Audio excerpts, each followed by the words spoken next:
आपण ग्रामीण रुग्णालय मंजूर केलेलं आहे PHC होती आणि त्या ठिकाणी आपण 30 खाटांचं ग्रामीण रुग्णालय मंजूर करण्याकरता फार ह्याला जवळपास 4-5 वर्षाचा कालावधी उलटून गेलेला आहे आणि या सगळ्या मंजुऱ्या वगैरे सगळ्या प्रक्रिया करत असताना त्या ठिकाणी 422-2 या गट नंबर मधला जातानाच्या डाव्या बाजूचा हा जागेचा विषय फार दिवसापासून प्रलंबित होता।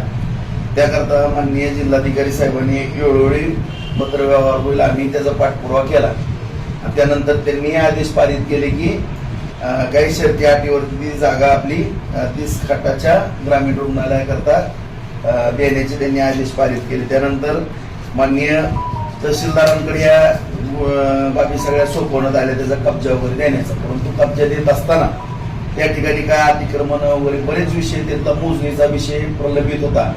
त्या सगळ्या प्रक्रिया जवळपास आता पूर्ण करून घेतले, फक्त केवळ पत्रकार परिषद घ्यायची किंवा एखादा कुठंतरी माननीय जिल्हाधिकाऱ्यांचा झालेली ऑर्डर कोणाकडनं तर माहिती मिळवण्याच्या आधारावर कुठंतरी प्रसिद्ध करायची असा विषय आम्ही करत नाही, परंतु सगळा याचा पूर्ण पाठपुरावा करून उद्या माननीय पालकमंत्री जयभाऊ गोरे साहेब यांनी जिल्हाधिकाऱ्यांना पण काही सूचना दिलेल्या आहेत आणि त्यांनी माननीय तहसीलदार शेख साहेब यांना सूचना दिल्या आहेत। उद्याच वैराला जाऊन सगळं त्यांचा ताबा वगैरे देण्याची प्रक्रिया उद्या होऊन जाईल।